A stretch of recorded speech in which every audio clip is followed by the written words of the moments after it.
Hey everybody, it's Doug. Hope you all are doing well. And in response to the great turnout I had on the last blues video I did, I thought I'd give you some more. Some people wrote in and said, please show us some more chord voicings and cool things with chords over the blues. Some people called them inversions, positions, and so I'm going to do something in one of the classic guitar keys. I'm going to do it in the key of E. And so check it out. Check this out. I think this has some groovy stuff for you to pick up that maybe you haven't done before or haven't pieced all together. 1, 2, 3, 4.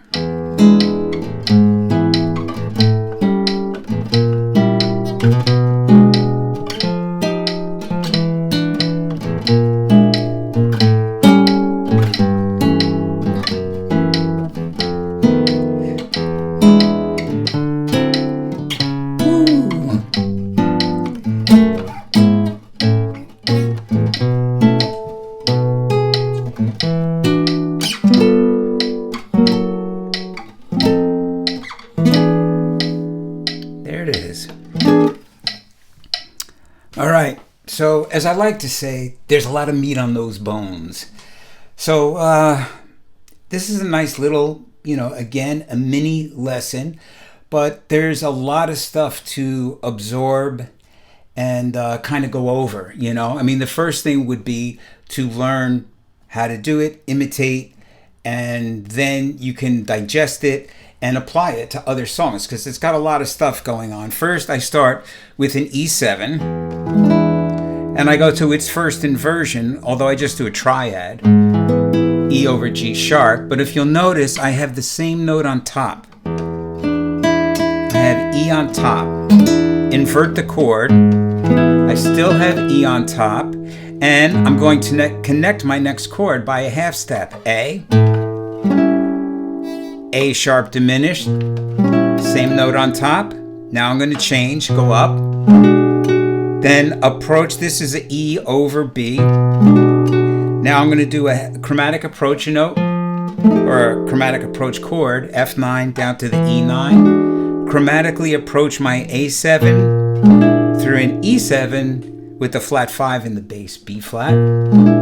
Then a little shell chord, A7 chord with C sharp on top. Then when I go to a 7th in the bass, that's an A over G or an A7 over G.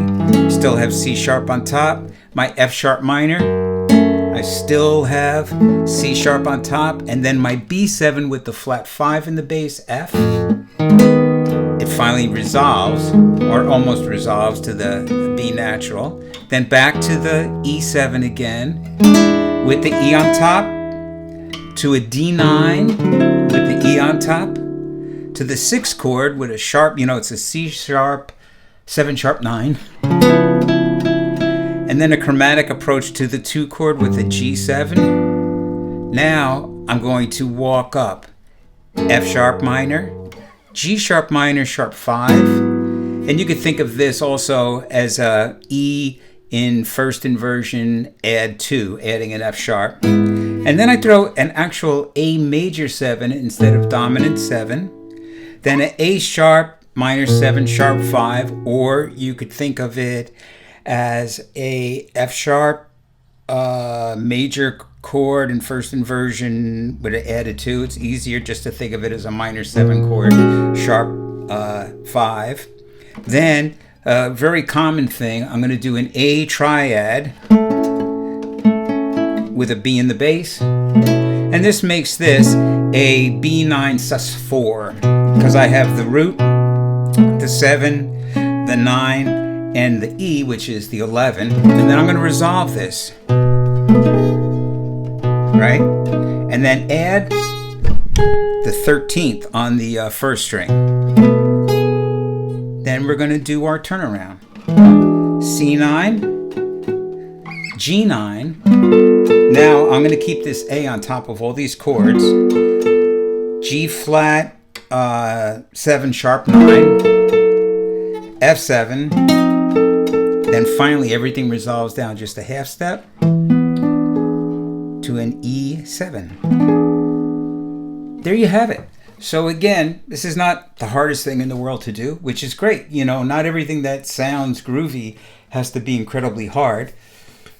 But there's a lot of cool stuff going on here and a lot of takeaways. I'm moving lines on the bottom. I'm thinking about my notes on the top. Am I keeping the same note? Am I moving it? I'm thinking a lot about connecting my chords, not just like thinking about, well, this is an inversion, that's an inversion. I'm thinking, trying to think more broadly musical and make it sound cool, but yet it still sounds like a blues. It's not so far out that you couldn't like just blow minor pentatonic over this. You could. And so there you have it. You know, learn it, memorize it, play it, and then do your own, do your own thing with it. And if you do like this and you'd like to get the chart, over here you could see my Patreon, the QR code from my Patreon site. You could go there and you could subscribe, and then you get all my weekly charts for the, one low price. I think it's like $12 a month. And you could get all the charts that I post. Or if you just really like this and you just want to buy this chart, go to my Patreon and you can just buy the single chart and be done with it. Also, don't forget to visit my website. And I got a lot of cool stuff there. Of course, I have merch and music and all that stuff. But on my homepage, you can also sign up for my newsletter. And that's free. You get a newsletter every week for free with a free download every week. So you get a free song every week to throw on your phone and listen to it in your car. And also, don't forget that every Tuesday night, I am on YouTube, Instagram, Facebook, and LinkedIn. I do a live stream every Tuesday night at 8 p.m. Eastern Standard Time. I'm here in New York, so it's 8 p.m. here on the East Coast, and I'd love to have you join me. I do playing, I do a little singing, I do different styles, different themes each week. The chat bar is hysterical. We have a great time. I also do a little teaching. We pretty much talk about anything, everything. And so I hope you join me there too. So until next week, because I'll pop another lesson up next week. Peace. Be well. Whoops. Peace.